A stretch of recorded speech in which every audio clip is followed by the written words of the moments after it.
Assalamu alaikum dear students, hope you are doing well. Today I am going to start row reduction and null space of a matrix. Row reduction means कि आपके पास जो given matrix होगा उसके ऊपर जो आप operation apply करेंगे वो आपके पास क्या है, row reduction and null space of a matrix.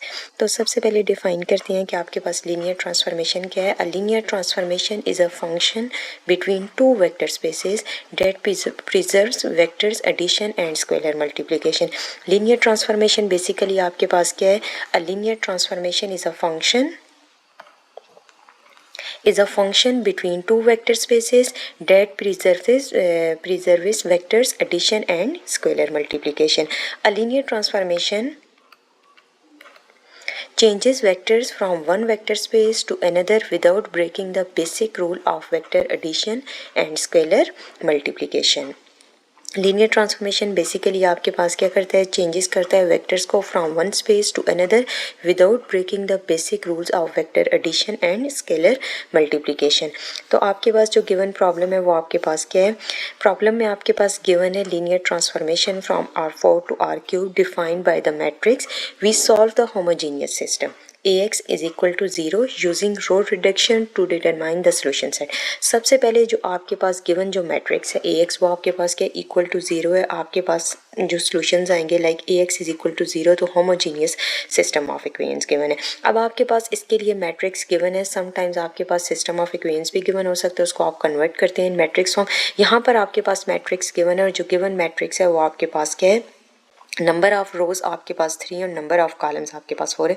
ये गिवन जो मैट्रिक्स है उसमें आपके पास क्या है 3/4. 3/4 मीन्स कि नंबर ऑफ रोज जो है वो आपके पास 3 है और नंबर ऑफ कॉलम्स जो है आपके पास 4 है. इट्स मीन्स यहाँ पर जो आपके पास फोर्थ रो है उसमें जो तमाम एंट्रीज हैं वो आपके पास क्या है 0 है. तो अब यहाँ पर आपके पास क्या है, गिवन जो मैट्रिक्स है उसमें आपके पास फर्स्ट जो रो है वो आपके पास है 1 2 0 1, सेकेंड है आपके पास 2 4 1 3 और थर्ड रो आपके पास 3 6 1 4. तो आपके पास यहाँ पर लीनियर ट्रांसफॉर्मेशन में आपके पास क्या है R4 to R3 defined bye a matrix. तो आपके पास transformation he R4 to R3 है, डिफाइन हुई है बाय अ मैट्रिक्स. तो वेक्टर्स आपके पास क्या आ गए हैं x1 x2 x3 x4 whole transpose. आपने सॉल्व करना है Ax is equal to 0. x1 x2 x3 x4 आपके पास क्या है कि अननोन्स वेक्टर्स हैं. आपने इसकी वैल्यूज कैलकुलेट करनी है. जो गिवन आपके पास सिस्टम ऑफ इक्वेशन है वो आपके पास क्या होमोजीनियस है. सबसे पहले इस सिस्टम ऑफ इक्वेशन ये जो आपके पास गिवन मैट्रिक्स है इसको ऑगमेंटेड मैट्रिक्स की फॉर्म में लिखेंगे. क्वेश्चन में आपके पास गिवन है Ax इज इक्वल टू 0. तो इट्स मीन्स जो आपके पास गिवन ऑगमेंटेड मैट्रिक्स आएगा उसमें आपके पास 0 0 एंट्रीज आएंगी क्योंकि आपके पास homogeneous system of equations given है. तो ऑगमेंटेड मैट्रिक्स की फॉर्म में आपने गिवन मैट्रिक्स को लिख दिया. अब सबसे पहले इसके ऊपर रोज ऑपरेशन अप्लाई करेंगे. रोज ऑपरेशन जब भी अप्लाई करते हैं, अब यहाँ पर ये एंट्री आपके पास है A11, ये आपके पास है A22 और ये लास्ट में आपके पास A33, यहाँ पर A44. A44 ऑलरेडी आपके पास ट्रांसफॉर्मेशन के अकॉर्डिंग R4 to R3 है. आपके पास नंबर ऑफ रोज 3 है, नंबर ऑफ कॉलम. अब आपके पास ऑगमेंटेड मैट्रिक्स के बाद जो आपके पास गिवन मैट्रिक्स है इसमें आपके पास रोज तो 3 है, कॉलम आपके पास 5 नज़र आ रहे हैं. अब यहाँ पर आपने सबसे पहले जो सेकंड रो है, सेकंड रो का आपके पास जो फर्स्ट एलिमेंट है सेकंड रो फर्स्ट कॉलम ये जो 2 एंट्री है और थर्ड रो A31 इस एंट्री को 0 करना है. A11 जो मेन डायगोनल A11 है आपके पास इसके बिलो जो आपके पास एंट्रीज हैं 2 और 3 सबसे पहले आपने इसको 0 बनाना है. तो 0 बनाने के लिए आप सबसे पहले क्या करेंगे, R2 को माइनस कर देंगे 2 R1 से. ये आपके पास R2 है 2 4 1 3. फर्स्ट रो को 2 के साथ मल्टीप्लाई करें तो आपके पास आता है 2 4 0 2 3. तो अब यहाँ पर जैसे इसको माइनस करेंगे ये भी 0 हो जाएगा, ये भी 0 हो जाएगा, यहाँ पर 1 1 आ जाएगा. जो आपके पास कंप्लीट मैट्रिक्स नीचे रिजल्टिंग मैट्रिक्स होगा उसमें शो होगा. फिर सबसे नेक्स्ट आपने क्या करना है, ये जो R3 है इस 3 को 0 बनाने के लिए आप ये फर्स्ट कॉलम की एंट्री को 0 करें तो आप फर्स्ट रो को यूज़ करेंगे तो R3 minus 3 R1.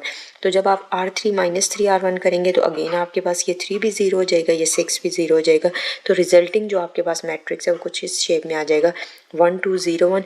First row को आप यूज़ करें उसमें चेंजेस नहीं आएंगी.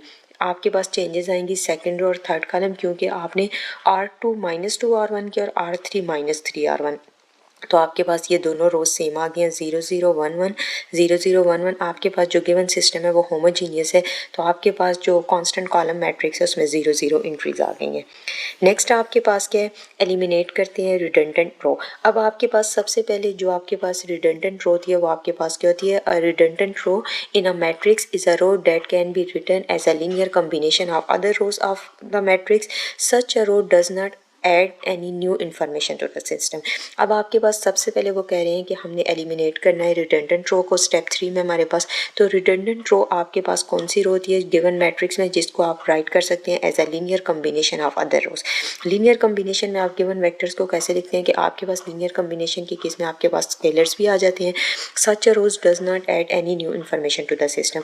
Eliminating a redundant row means removing that row from the matrix because it is dependent on other rows and does not change the solution of the system. इस case में जब आप इसको रिमूव भी करेंगे तो आपके पास जो गिवन सोल्यूशन है आपके पास सिस्टम का वो आपके पास डिस्टर्ब नहीं होगा, चेंज नहीं होगा।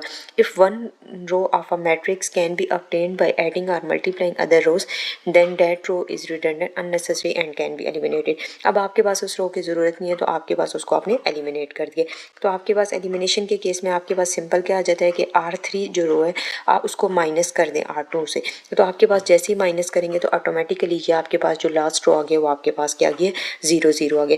अब आपके पास जो गिवन मैट्रिक्स है वो आपके पास इस केस में दो रोज के अकॉर्डिंग सोल्यूशन है। लाइक कन्वर्ट करें अगर given matrix in the system of equation तो आपके पास क्या आ जाता है, सबसे पहले x3 + x4 = 0 0 = 0। तो आपके पास क्या आते हैं कि इनफाइनाइट मैनी सोल्यूशन। अब यहाँ पर आपके पास ये जो थर्ड रो थी इसको भी आपने रिडंडेंट रो कह के तो उसको भी एलिमिनेट कर दिया, तो आपके पास ये कंप्लीट रो 0 0 हो गई है। तो आपके पास जब कन्वर्ट किया मैट्रिक्स को to the system of equation तो इस केस में आपके पास आ गया x1 + 2x2 + 0 × x3 0 ही आ जाएगा + x4 = 0 x3 + x4 = 0।